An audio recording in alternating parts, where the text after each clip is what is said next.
News 19 और AKM 24 पे doctor Shivam Chaudhary जी आपका स्वागत है। नमस्कार। नमस्कार।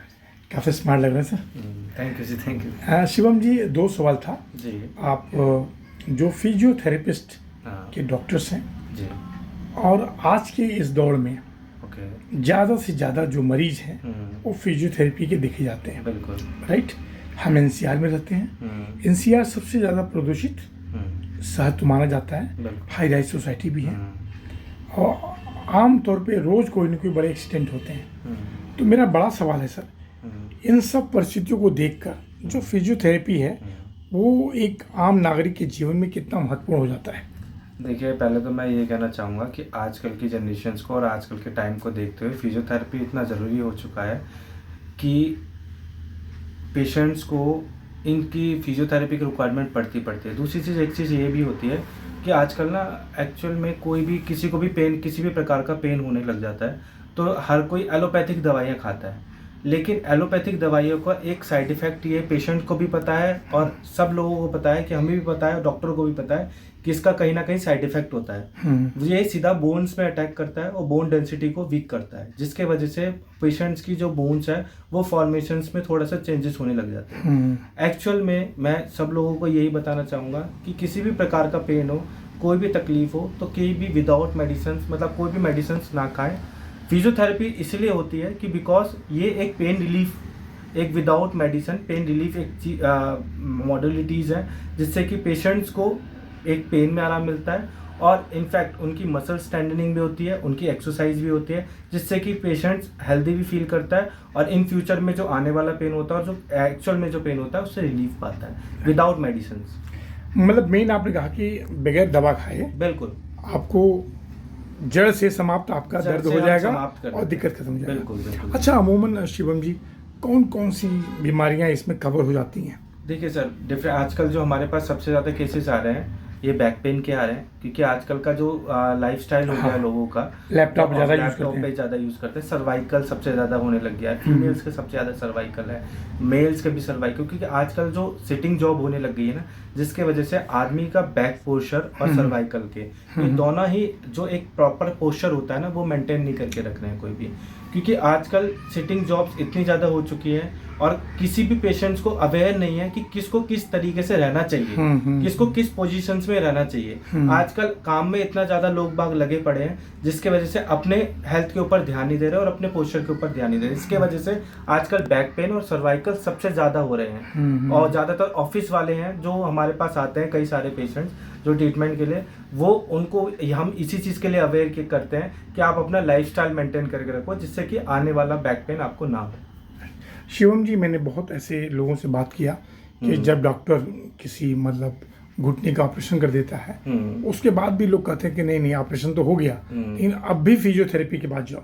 हाँ। तो आपकी बड़ी जिम्मेदारी हो जाती है। मैं बताता हूँ सर, अभी मेरे पास रिसेंटली में एक केस आया था, TKR का होता है, नी रिप्लेसमेंट का केस होता है, जिसमें कि क्या होता है ना, कुछ पेशेंट्स को ना ऑपरेट करा लेते हैं नी अपना, जिसके वजह से ऑपरेट कराने के बाद कोई ऑर्थोपेडिक्स बोलता है उनसे, पेशेंट से, कि फिजियोथेरेपी करानी जरूरी है, पर इस पेशेंट इस चीज़ों को नॉर्मली वे में ले लेता है। मेरे पास अभी एक पेशेंट आया जिसने डॉक्टर ने, ऑर्थोपेडिक्स ने उनको बोला फिजियोथेरेपी करानी चाहिए, बट उन्होंने नहीं कराई। वो मेरे पास 8 महीने बाद पेशेंट आया, उसका घुटना जो होता है ना, जिसको बोलते हैं हम ROM बोलते हैं, रेंज ऑफ मोशंस बोलते हैं, उसका घुटना आप यकीन नहीं करेंगे 20 से 30% ही खुला हुआ था, बाकी का नहीं खुला हुआ। फिर मैंने उसका एक्सरे कराया, फिर मैंने बता दिया कि 3 से 6 महीने का एक टाइम पीरियड ऐसा होता है जिसमें कि आप मेरे पास आते तो मैं आपका पूरा घुटना खोल देता, बट आपको अवेयर किया गया था, आपको ऑर्थोपेडिक्स ने भी बोला था, बट पेशेंट ने बोला कि नहीं मुझे तो पता है, उनके एक फ्रेंड ने बोला था कि ये एक्सरसाइज कर लेना। बट फिजियोथेरेपी का इसमें एनरोलमेंट इसलिए होता है कि घुटना जो ऑपरेट होता है ना, ऑपरेट के बाद में जब घुटना खुलता है तो इसकी ग्रेड होती है, धीरे धीरे करके ग्रेड खुलता है, ग्रेड 1, ग्रेड 2, ग्रेड 3, ग्रेड 4, इस तरीके से खुलता है। आप ये पेशेंट लापरवाही कर लेता है, जिसकी वजह से फिजियोथेरेपी नहीं कराता तो उसका घुटना नहीं खुल पाता। तो फिजियोथेरेपिस्ट आज के समय में बहुत इंपॉर्टेंट हो गया। बिल्कुल सर, फिजियोथेरेपी आजकल लोग बाग बहुत अवेयर है इस चीजों को लेकर के। पहले अवेयरनेस नहीं था इतना फिजियोथेरेपी, ज्यादा हो गया, अब ज्यादा हो चुका है। अब पेशेंट्स को सबसे ज्यादा पता है कि मुझे पेन होगा, मुझे मेडिसिन नहीं खानी, मुझे फिजियोथेरेपी करानी है। तो ये बहुत बड़ी आप लोगों की सफलता है जी, कि इतना लोगों को विश्वास हुआ सर। बिल्कुल बिल्कुल, थैंक यू। एक और बड़ा सवाल सर, जी जी जी, बताइए। जब हम लोग को याद है जब क्रिकेट मैच वगैरह होता था या हॉकी मैच होता था तो एक फिजियोथेरेपिस्ट होता था, याद है? बिल्कुल याद है सर। अब जो है काफ़ी ज़्यादा फिजियोथेरेपिस्ट जो है सेवा में आ गए हैं। हाँ सर, देखिए ये आप लोगों की सफलता है। हाँ बिल्कुल सर, ये तो है। एक्चुअली में जो स्पोर्ट्स प्लेयर होते हैं ना, जैसे स्पोर्ट्स इंजरी होती है तो स्पोर्ट्स इंजरी में फिजियोथेरेपी का बहुत ज़्यादा रोलमेंट होता है। जिसके वजह से क्या होता है ना कि किसी भी प्रकार की कोई भी इंजरी होती है उसमें फिजियोथेरेपी बहुत हेल्प करती है। जी जी, राइट।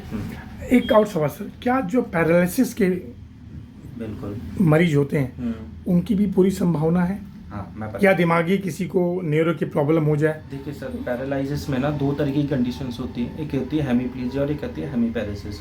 ठीक है, बेसिकली दोनों ही कंडीशंस में एक तरीके का स्ट्रोक आता है जिसके वजह से सेंसरी इनपुट लॉस हो जाती है पेशेंट की, हाफ बॉडी पैरालाइज होता है, फुल बॉडी पैरालाइज होता है।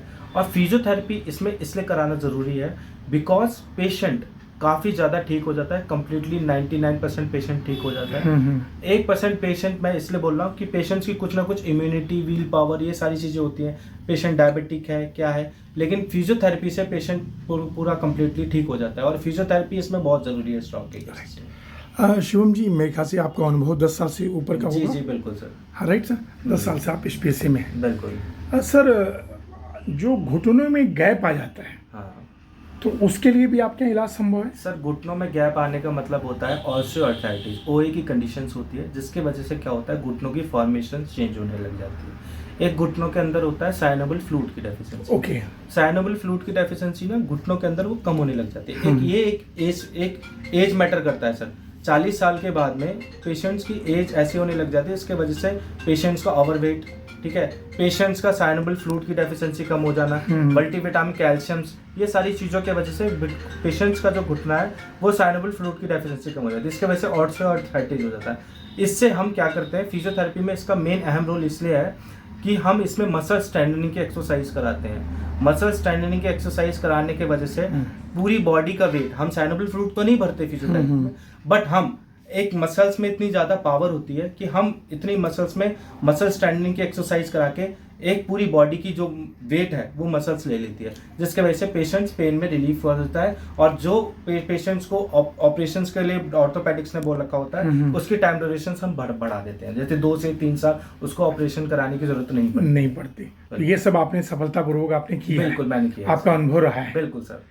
एक और बड़ा सवाल, सरकार से, उत्तर प्रदेश सरकार या केंद्र सरकार से कुछ मांग करेंगे कि फिजियोथेरेपिस्ट से संबंधित कोई बड़ी, मतलब एक तरह से वसुंधरा में या इंदिरापुरम में कोई इंस्टीट्यूट खुले, हॉस्पिटल खुले? हाँ, मैं वही बता, जिससे ज़्यादा लोग अवेयर हों। देखिए एक्चुअल में देखो, मैं गवर्नमेंट को मतलब इस डायरेक्टली नहीं बोलूँगा, बट लेकिन हाँ ये है कि ये चीज़ें होनी चाहिए कि अलग अलग तरीके का ना, जैसे यहाँ पर एक तरीके से चैरिटेबल खुले हुए हैं। जैसे आजकल क्या है कि लोग बाग फिजियोथेरेपी को, हमारे गरीब कुछ नागरिक हैं जिसकी वजह से क्या होता है ना, कुछ फिजियोथेरेपिस्ट नहीं करा पाते, तो इस गवर्नमेंट को थोड़ा सा एक चीज़ ये खोलना चाहिए कि फ्री ऑफ कॉस्ट फिजियोथेरेपिस्ट हो, राइट, जिसके वजह से जितने भी गरीब इंसान है जो फिजियोथेरेपी नहीं करा पाएंगे वो वहाँ करा सके।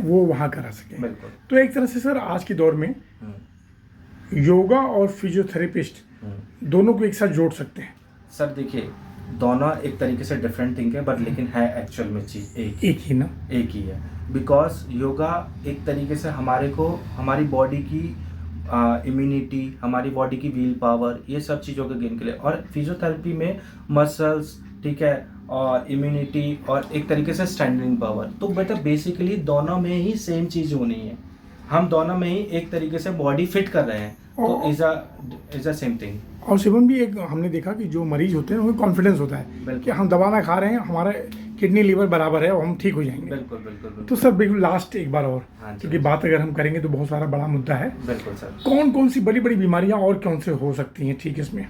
देखिए सर, मैं आपको कमर दर्द, ठीक है सर, बैक पेन, सर्वाइकल, ठीक है, जो मैंने बताया, घुटने की परेशानी, ठीक है, फ्रैक्चर के केसेस सबसे ज़्यादा होते हैं, ठीक है, पैरालाइज पेशेंट्स, ठीक है, एक पार्किंसंस पे होती है, एक MS होती है, ठीक है, एक इन केस जैसे स्पोर्ट्स इंजरी आपने बताया था, स्पोर्ट्स इंजरी में एक तरीके से टेनिस एल्बो होता है जो ज़्यादातर स्पोर्ट्स इंजरी वाले पेशेंट्स को होता है, ठीक है, और इन केस डिफरेंट काफ़ी चीज़ें होती हैं, इसके वजह से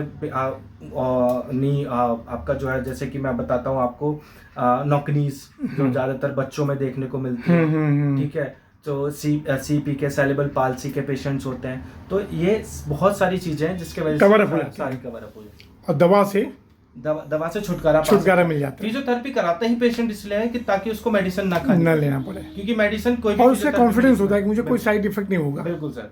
राइट सर। एक लास्ट सवाल, जी जी इंदिरापुरम में जो आपका ये यूनिट है कहाँ पे है सर स्थित? सर, ये मेरा शक्तिखंड 3 में प्लॉट नंबर 41 में life care physio and rehab centre के नाम से है। अपना मोबाइल नंबर भी बोल दीजिए सर। जी, मेरा मोबाइल नंबर है 8826085102। तो जिसको संपर्क करना होगा वो आपसे इस कर नंबर लेगा। से संपर्क करें। डॉक्टर शिवम चौधरी जी, आपका बहुत बहुत धन्यवाद।